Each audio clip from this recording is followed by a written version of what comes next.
Hello বন্ধুরা, বং হেসেলের আরেকটা নতুন ভিডিওতে তোমাদের সবাইকে স্বাগত জানাই। অনেকদিন ধরে অনেক ফ্রেন্ডরা বলছিল যে ভয়েস দিয়ে ভিডিও বানাও, তাই আজকে ভাবলাম যে এই রেসিপিগুলো তোমাদের সঙ্গে ভয়েস দিয়ে শেয়ার করা যাক। তোমরা ভাবছো তো রেসিপিগুলো কেন বলছি? হ্যাঁ, ঠিকই শুনেছো, আজকে আমি অনেকগুলো রেসিপি তোমাদের সঙ্গে শেয়ার করব। এখন বানাবো লুচি, ছোলার ডাল, বাঁধাকপি আর সিমুই পায়েস। চলো দেরি না করে তাহলে বানিয়ে ফেলা যায়। প্রথমেই বানিয়ে নেব সিমুই পায়েসটা। তার জন্য দেখো এখানে সিমুইয়ের প্যাকেট নিয়ে নিয়েছি আর কড়াইটাও গ্যাসে বসিয়ে দিয়েছি। কড়াইটা গরম হয়ে গেলে এর মধ্যে দিয়ে দেবো ঘি, আর সিমুইটাকে আমরা এই ঘিয়ের মধ্যেই ভালো করে ভেজে নেব।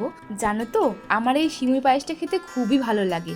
কার কার এই সিমুই পায়েস খেতে ভালো লাগে অবশ্যই আমার কমেন্টে জানিও। কথা বলতে বলতে দেখো সিমুইটা আমার লাল লাল করে ঘিয়ে ভাজা হয়ে গেল। আর এই পাশে আমি দেখো এখানে 1 কেজি দুধ গরম বসিয়ে দিয়েছি।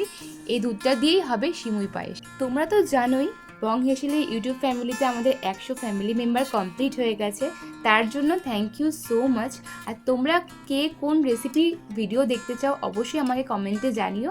আমি চেষ্টা করব তোমাদের পছন্দ মতো রেসিপির ভিডিও দেওয়ার জন্য। দুধটাকে অনেকক্ষণ ধরে ফুটিয়ে নেওয়ার পর এর মধ্যে একে একে দিয়ে দেব গুড়ের বাতাসা, ভিজিয়ে রাখা কিশমিশ আর ভেজে রাখা সিমুইগুলো।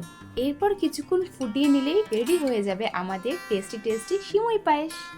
এরপরেই চলে যাব আমি নেক্সট রেসিপিতে।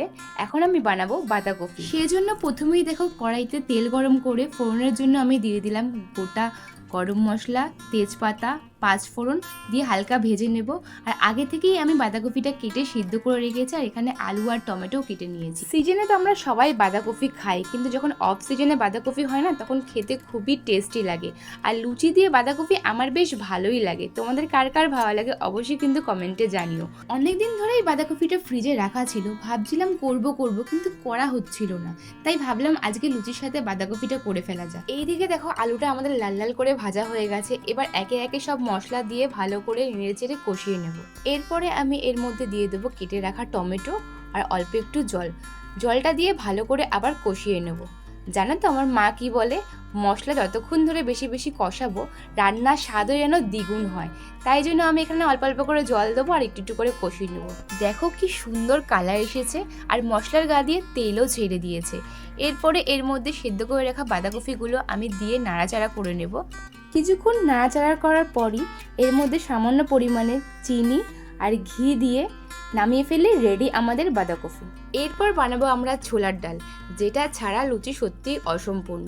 কিন্তু জানো তো, বাবার না লুচির সাথে আলুর দমটা খুব পছন্দ করে, কিন্তু আজকে আমি আলুর দম বানাবো না, আজকে আমি ছোলার ডালটাই বানাবো। প্রথমেই আমি ছোলার ডালটা ভালো করে ধুয়ে এর মধ্যে কাঁচা লঙ্কা, নুন আর তেল দিয়ে ভালো করে সেদ্ধ করে নেব।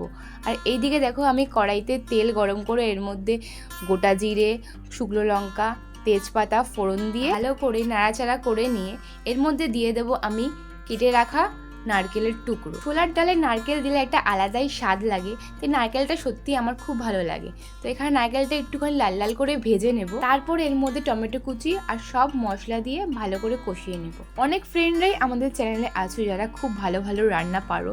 তোমরা কি রেসিপি সবচেয়ে ভালো পারো অবশ্যই কমেন্টে লিখো। মশলাটা ভালো করে কষিয়ে এখানে সেদ্ধ করা ছোলার ডালটা দিয়ে দিয়েছি। দেখো এখন টকবক করে ফুটছে। এর মধ্যে ঘি আর গরম মশলা দিয়ে নামিয়ে নেব। তাহলেই রেডি আমাদের ছোলার ডাল। আমি লুচিগুলো সবার শেষে বানিয়েছিলাম যাতে গরম গরম লুচি খেতে ভালো লাগে। তো দেখো লুচিগুলো খেতে কিন্তু দারুণ হয়েছিল, যেমন ফুলেছিল আর তেমনই নরম ছিল। তো চলো এখন বেশি কথা না বলে আমি প্লেটটা সাজিয়ে ফেলি।